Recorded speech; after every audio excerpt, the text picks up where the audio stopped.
කර්මාන්ත සහ ව්‍යවසායකත්ව සංවර්ධන අමාත්‍යාංශය යටතේ ක්‍රියාත්මක වන රාජ්‍ය ව්‍යවසායක් වන BCC ලංකා ලිමිටඩ් ආයතනයේ ප්‍රගතිය සහ වත්මන් ක්‍රියාකාරීත්වය පිළිබඳව සාකච්ඡාවක් නියෝජ්‍ය අමාත්‍යවරයා සමග පසුගියදා පවත්වා තිබෙනවා. ඒ සමගම ඇවර කිරීමට නියමිතව තිබූ මෙම ආයතනයේ රුපියල් ලක්ෂ 500ක ලාභාංශ වලින් කොටස් රාජ්‍ය භාණ්ඩාගාරයටද ලබා දී තිබුණා. කලකට පෙර ඇවර කිරීම සඳහා යෝජනා වී තිබූ මෙම ආයතනයේ අද ලාභ ලබන මට්ටමකට පත් කිරීම සැබෑ වශයෙන්ම ගෞරවයට පාත්‍ර වී යුතු ජයග්‍රහණයක්. අභියෝග හමුවේ පසුබැසී නොසිටීමත් නිවැරදි කළමනාකරණය සහ කැපවීම තුළින් රාජ්‍ය ව්‍යවසායක් නැවත ලාභදායී මට්ටමකට ගෙන යා හැකි බව මෙහිදී තහවුරු කර තිබෙනවා. 2025 ජනවාරි සිට මේ දක්වා BCC ලංකා ආයතනය විසින් සිදු කර ඇති ප්‍රධාන කාර්යයන් අතර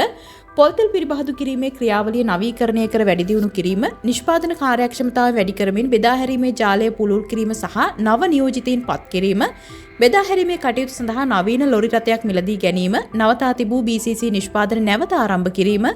නවීන පහසුකම් සහිත සම්පූර්ණ රසායනාගාරයක් ඉදිකිරීම, නව නිෂ්පාදනයක් ලෙස BCC පහන් තෙල් හඳුන්වා දීම,